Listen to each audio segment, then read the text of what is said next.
আসসালামু আলাইকুম বন্ধুরা, আশা করি সবাই ভালো আছেন। আজ আমরা কেদারগঞ্জ বাজারে 3 বন্ধু মিলে একটি কাজের উদ্দেশ্যে বার হয়েছিলাম। কাজটি পরিপূর্ণ না হয় আমাদের মন ফ্রেশ করার জন্য আমরা নাজিরকোনা রোডে চা খাওয়ার উদ্দেশ্যে গিয়েছিলাম। আলহামদুলিল্লাহ সেখানে চা অনেক সুন্দর ছিল। পথে যেতে যেতে আমাদের এলাকার রাস্তার কিছু প্রাকৃতিক সৌন্দর্যের চিত্র আপনাদের সামনে ফুটিয়ে তোলার চেষ্টা করেছি।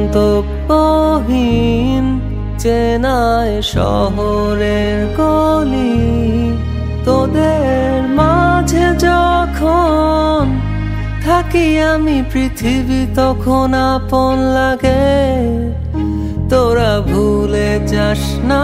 আমরা এখন মেহেরপুর জেলার ঐতিহাসিক মুজিবনগর রাস্তার পাড়িতে যাচ্ছি।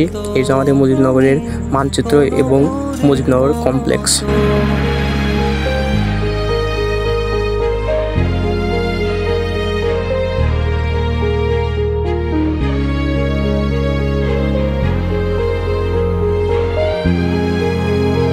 আমরা চায়ের জন্য অপেক্ষা করছিলাম। এই সময় আমাদের বিলুপ্তপ্রায় জাতীয় পাখি দোয়েল আমাদের সামনে খেলা করছিল। প্রতিটি দেয়ালে বুকে চাপা অভিমান, তাও প্রতি প্রহরে চোখে স্বপ্ন নিয়ে বেঁচে থাকার গান।